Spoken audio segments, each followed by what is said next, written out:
एक भक्त होता. त्याच्या आयुष्यात सगळंच विस्कळीत चाललं होतं. मन समाधान नाही, घरात शांतता नाही, ज्या कामात हात घालतोय त्यात यश नाही. दररोज स्वामींजवळ जायचा, बसायचा आणि काहीच बोलायचं नाही.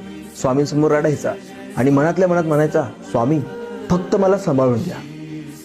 दिवस गेले, आठवडे गेले, काहीच बदल नाही असं त्याला वाटायचं. पण अचानक त्याला एक संधी मिळाली जिथे त्याला अपेक्षाही नव्हती आणि त्याला त्यात यश मिळालं. पण तेव्हा त्याच्या लक्षात आलं की स्वामींनी आपली प्रार्थना ऐकली. ज्यावेळी तो मागत होता तेव्हा नाही, जेव्हा स्वामींच्या मनात आलं, जेव्हा योग्य वेळ आली तेव्हा स्वामींनी त्याला दिलं. स्वामींना आपल्या मुखातील शब्द, आपल्या मनातील वेदना, डोळ्यातील अश्रू, न बोललेली प्रार्थना सुद्धा महाराज ऐकत असतात. स्वामी आपली प्रत्येक गोष्ट ऐकतात, कारण आपण त्याची लेकरं आहोत. म्हणून आज शांत बस, कारण तुझी प्रार्थना स्वामींपर्यंत पोहोचलेली आहे. आदि तूच अंती तूच, तूच सर्व ठाई.